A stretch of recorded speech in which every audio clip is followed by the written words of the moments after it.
This is example for 52 from the book. So we have the lifetime y of a certain component are log normally distributed with parameters mu equal to 1 and sigma equal to 0.5 days. So we need to find the mean lifetime of these products and find the standard deviation of the lifetimes. So we need to apply the equations for the mean and the variance of the log normals. So we have that the mean of the log normal that we are calling y variable is equal to e to the mu plus sigma squared divided by 2. If we replace the values, we have that this is e to the 1 plus sigma, which is 0.5 squared divided by 2, and that will give us a value of 3.08 days. On the other hand, the variance of y is equal to e to the 2 mu plus 2 sigma squared minus e to the, minus e to the 2 mu plus sigma squared. Replacing the corresponding values, we have that this is e to the 2 multiplied by 1 plus 2 multiplied by sigma, which is 0.5 squared, minus e to the 2 mu, which is 1 plus sigma, which is 0.5 squared.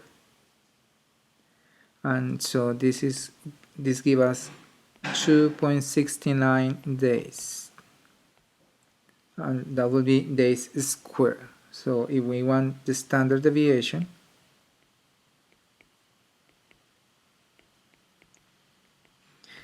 we have to take the square root of that value, so that's the square root of 2.69 days squared, and that is 1.64 days. Okay, so we can also do this using Desmos. So let's have a look to our application in Desmos.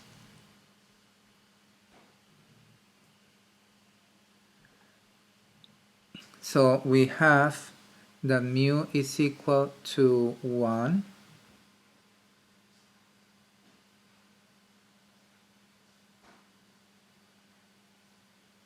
and sigma is equal to 0.5. So this is our log normal distribution. Let's plot the mean.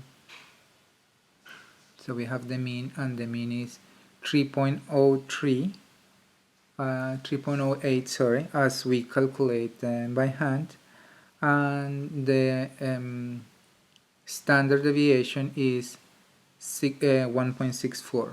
So this, and let's show the standard deviation is 1.64. Okay, so let's continue with our problem, and now we have to find the probability that the component lasts longer than 4 days. So let me do this 2 different ways. First of all, we are going to use the tables from the book. So we need to find that the probability of y being bigger than 4 days. Now remember that y is distributed as log normal with parameters mu and sigma. And the practical way of computing derivatives is to find x, which is equal to the natural log of y, and therefore x is distributed as normal with parameters mu and sigma. So in other words, the probability of p of y being bigger than 4 is equal to the probability of the natural log of y being larger than the natural log of 4. So remember that this is x and this is normally distributed.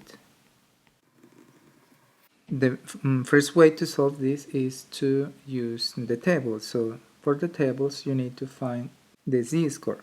So we have that z is equal to x minus mu divided by sigma, and therefore z of natural log of 4 is equal to the natural log of 4, which is 1.386 minus 1, so this is the natural log of 4, divided by sigma, which is equal to 0.5, and that's 0.77.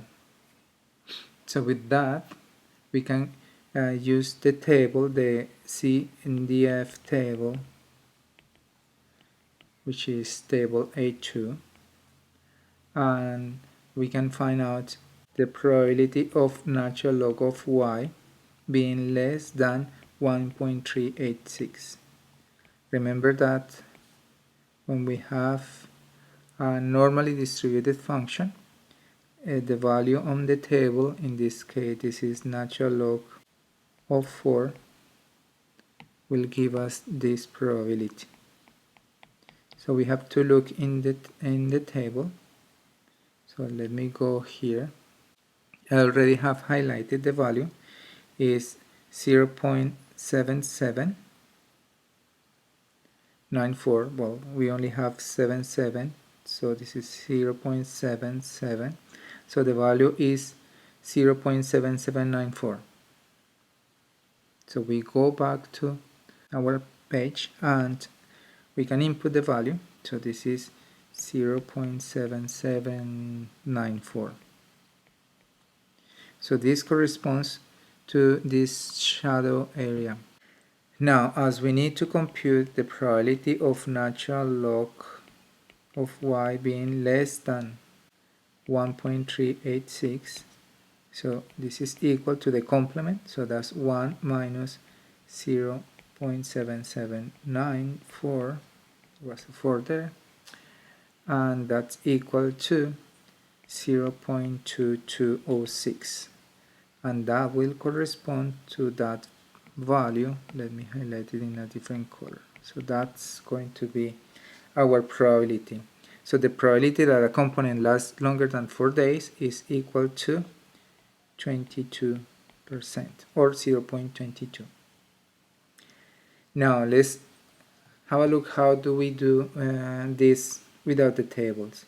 So let me go back to our Desmos application. The values that I have to put for mu and sigma are mu equal to 1, so mu equal to 1 and sigma equal to 0.5. I already have them, and this is the mean. And to compute the probability, we need to use the normal distribution, so normal list, and with mean m and sigma s. Now we have to compute the integral, so the cumulative probability. So the advantage of Desmos is that we can input the value that we want. So we want the right hand part, right? So we want from natural log of 4 to infinity, and that's going to give us the value that we already want. So 0.219. So if I go back to here, so I have to input. So from Desmos we have 0.21988, which is a much more precise value. So if we approximate, that's approximately equal to 0.22. So these are the two ways of doing it.